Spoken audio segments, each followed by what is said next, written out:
Good morning, guys. So today we're gonna be switching out my K&N intake short ram to my new engine cold air intake. Yep. So first of all, you're gonna have to remove the tire, and I'm hoping I can put in without removing the bumper. So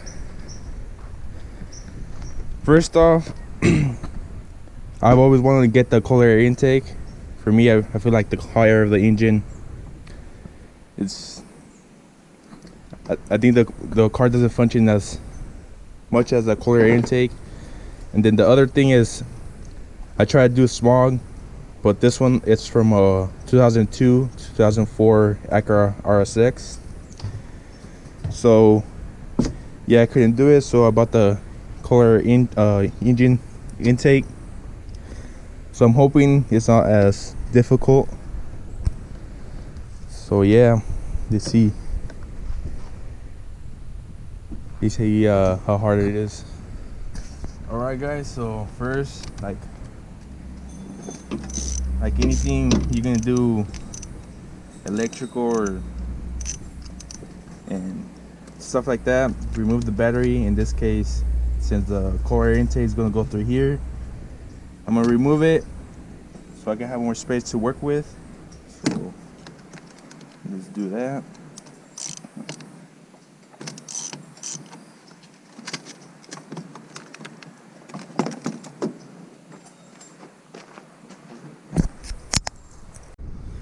Alright guys, as you can see, my whole engine bay is dirty. I'm gonna see if I can find a way to clean it without damaging something, a sensor. So yeah, so right now we're gonna be taking this off using a flathead. So as mentioned in my first video, I'm still working on how to edit, how to make good videos. So bear with me as I learn all this stuff. And hopefully you guys like my content. Make more car videos, installs, problems. Yeah, hopefully it's helpful. You guys can learn some good tips and stuff.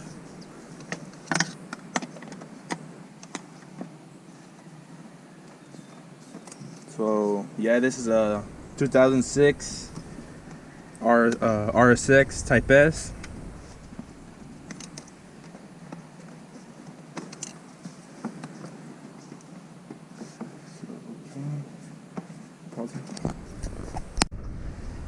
So when you guys are removing your stock or short ram intake or any type of intake, be very careful removing this sensor because it can easily break.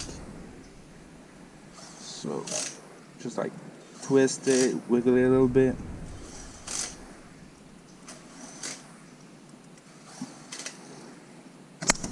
There we go. So short K&N intake is out. Now let's put in the cold air intake, the engine cold air intake. Hopefully it's not bad. It looks like I have a lot of room through here. So yeah, it's like a big old hole here with the stock air box was at. So let's get the engine intake on, and yeah, let's see how it sounds after we install it. I'm gonna be installing this O2 sensor as well, because I also was having problems with the code coming up. Can't remember. I'm gonna put in the scanner, make sure I'll tell you guys what color it was, and hopefully that fixes the issue, and hopefully my car reduces its problems, because yeah, this car has problems here and there. But let's get to it. So yeah, I think I'm gonna be seeing so a lot for some reason. So my car doesn't have that wheel fender shield thing. When I got the car and it had none of that, I bought it because as you can see, it gets so dirty, the engine bay, and it helps prevent from water going up into the engine and all that. So what I've seen is they cut like a hole in that wheel guard, so the tube could go through here. You can see throw body's over there. So for mine, it's gonna be a little bit easier. If you guys have that window wheel guard, might take another step. You're gonna have to cut like a little section here, install it. Mine didn't have that the water reservoir for the windshield wipers. So I think these are they're really dirty, the connectors. So I'm not going to be installing the reservoir. No, well, not yet. Not sure if I'm going to install it later on. It looks nice in this red color. I believe it's smaller than the OEM water reservoir. So yeah, let's see if we can do this.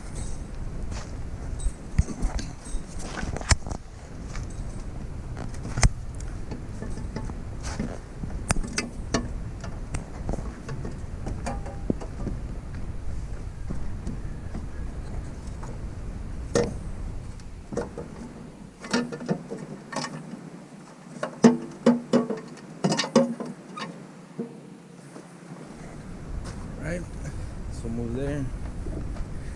Honestly, I thought it was gonna be a lot harder, because on my old Honda Civic, it was a 2004. I had bought eBay car air intake, and it was like check like this. It would go down, and it was a bit harder. One time I broke one of the speed sensors, so yeah, that was no good. Yeah, currently I still have the stock manifold header manifolds on. I actually have some skunk 2 long tube headers, but I took them off since here in California you have to do smog every 2 years. So yeah, might bring them back maybe after during the smog. Bring them back. I really missed how it sounds, the performance. You kind of feel like when you step on the gas, send it like a little bit more torque. So yeah, let's get back to the installation of this engine air intake.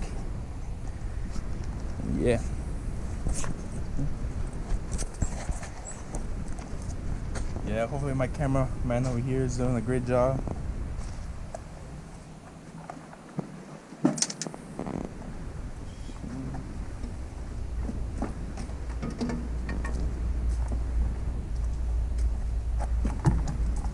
Put this rubber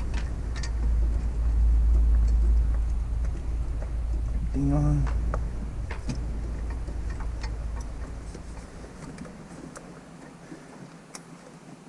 So earlier when I was taking out this piece from the K&N intake, I couldn't take it out. I was kind of stuck on there, and I removed these 2 sensors so you can put your hands in there. So yeah, just remove these. So looks good. Where's the other clamp? Is this the right one or is this for the filter?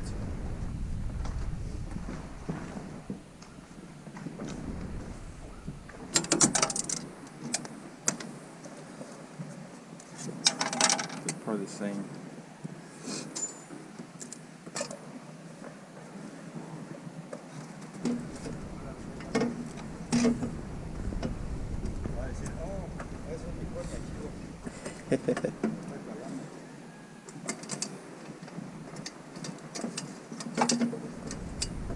Well, let's put on this the intake first, and then throttle body. So let's see. Tighten this a little bit. So I'm hoping I can make my content interesting. Hopefully you guys like it.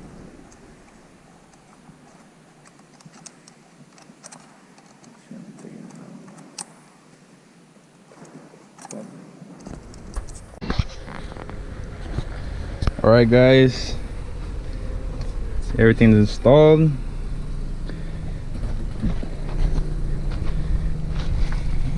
Here it is. So for the RSX, you need this little support. You're gonna make a hole with the drill to put this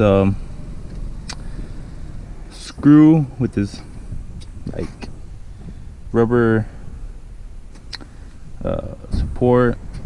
So that's the intake right here, the filter. So I'm not sure we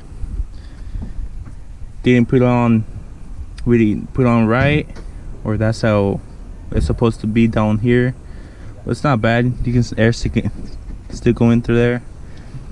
So yeah, now we just need to put on the tire. I already installed the O2 sensor. I'm gonna put the scanner on, give you guys a code just in case you guys have the same code. It might be it's a secondary O2 sensor. It goes right in the middle of catalytic converter. So yeah, I'm gonna show you guys the code, erase it, run it so the computer can reprogram itself.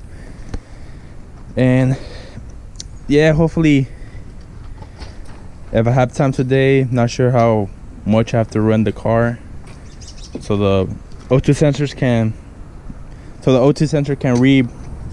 program itself with the computer. But yeah, this put back on the tire, lower it, and probably go out for a little test drive, see how it sounds, see how it pulls. So let's get to it. I totally forgot, when you disconnect the battery, any check engine light or codes that you have, they erase. But I remember it was like P0420. It should be the secondary O2 sensor. So now let's hear the cold start.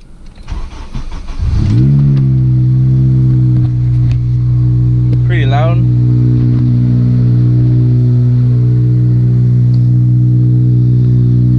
My Skunk 2 exhaust is not functioning right now. My exhaust is over here by the side.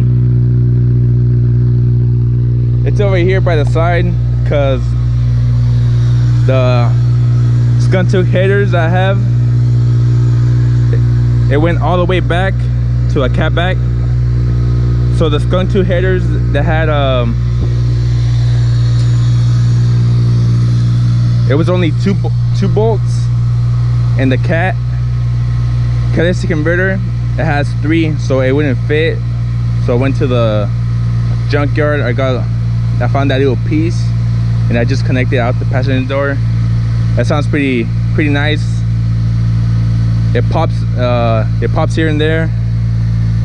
So yeah, we're gonna go out for a little test drive and see how it sounds, see if I find see any difference between the short ram K&N versus this cold air intake engine.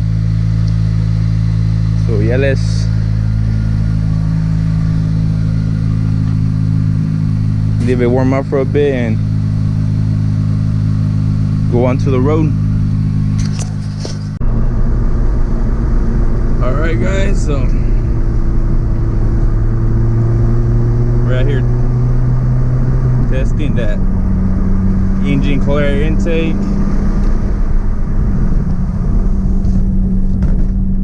I've noticed with the short ram, you can, since it's up here right next to the engine, you can hear it more. Well, this one, yeah, you can hear it a bit.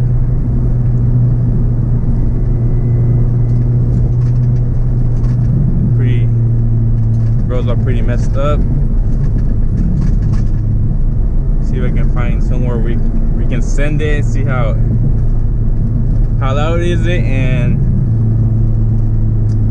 see if any difference in performance. I know it's not a lot, it's a cold air intake, bolt-ons, but yeah, so let's see.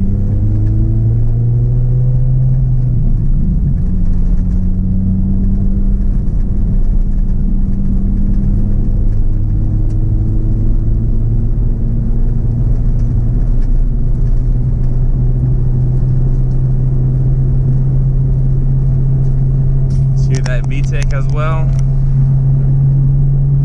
There you go.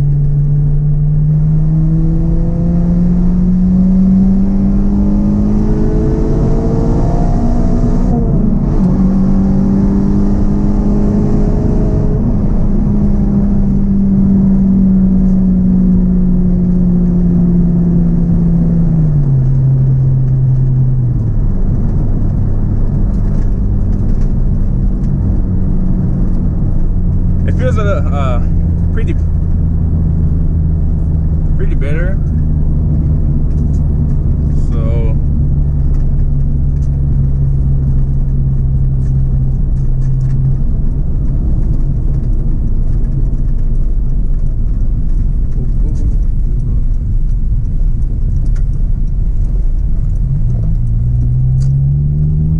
it's pretty nice. Yeah, it shouldn't be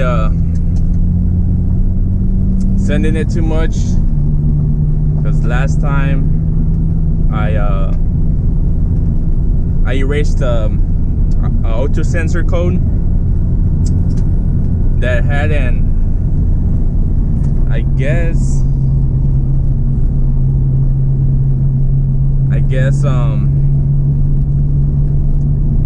when I was doing the smog, it didn't pass, and they told me it still needed to run, but I told them I run them like pretty good distance, and the guy told me I needed to run it less than 55 miles per hour.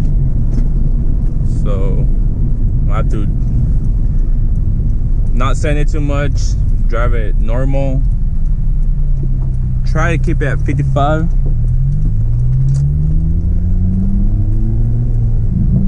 But yeah, sounds